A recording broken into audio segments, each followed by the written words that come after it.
Welcome to my American History Notes, where I discuss things I've learned about American history and conclusions I've drawn.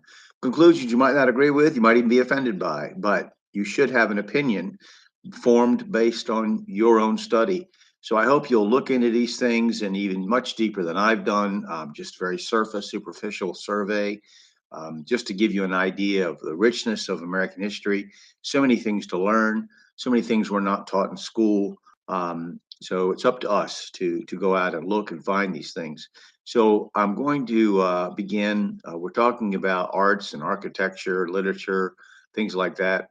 But today, in 1760 or thereabouts, American painter John Singleton Copley paints portraits like Colonel Epes Sargent. In 1765, he paints the acclaimed Boy with a Squirrel. 1770 brings us Benjamin West, The Death of Wolfe, taking the new step of painting people in contemporary dress rather than as if they were living in classical Greek or Roman times. He paints Saul and the Witch of Endor in 1777. In 1802, West paints Death on a Pale Horse. Copley, having settled in England after the beginning of the American Revolution, focuses on historical paintings such as Brooke Watson and the Shark. In 1783, he paints The Death of Major Pearson. John Trumbull paints the much reproduced Declaration of Independence between 1786 and 1797. In 1792, Ralph Earl paints Oliver Ellsworth and his wife. In 1766, English sculptor Joseph Wilton is commissioned by Americans to create a marble statue of William Pitt out of gratitude for the repeal of the Stamp Act. The statue is erected on September 7th, 1770, at the intersection of Wall Street and William Street in New York City. American-born sculptor Patience Lovell Wright leaves for England in 1772 to sculpt many portraits of upper-class nobility, and she even creates a wax figure of Benjamin Franklin in Paris in 1781. Her son, Joseph Wright, will create a wax portrait of George Washington in 1784, and then be asked to make designs for coins that the government will soon print. And last, finally for today, in a forerunner to minstrel shows, a white actor named T, his face blackened with cork, performs an early, quote, Negro dance with the American Company in Philadelphia in 1767.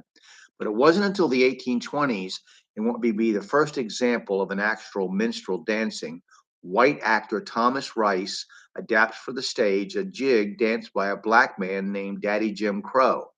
Using the stage name Daddy Jim Crow, Rice becomes an immediate success and spawns a new form of entertainment. The minstrel show was wildly popular in the 1850s and even lasts into the 20th century. I saw a minstrel show at Princess Anne Elementary School in Princess Anne, Maryland in the early 1960s. I was a very small child, but I remember it. I thought it was very strange that white people would have their faces blackened. It was very offensive, as I learned later. And fortunately, they no longer exist. They couldn't happen today, I hope.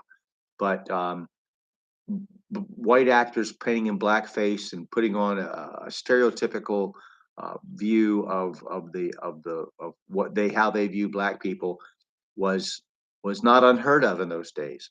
Jim Crow, that phrase became a derisive term for many Southern laws discriminating against black people, as in Jim Crow laws.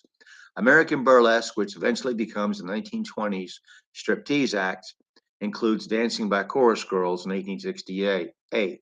So we're going to get to some other things here, like with Thomas Paine next and stuff.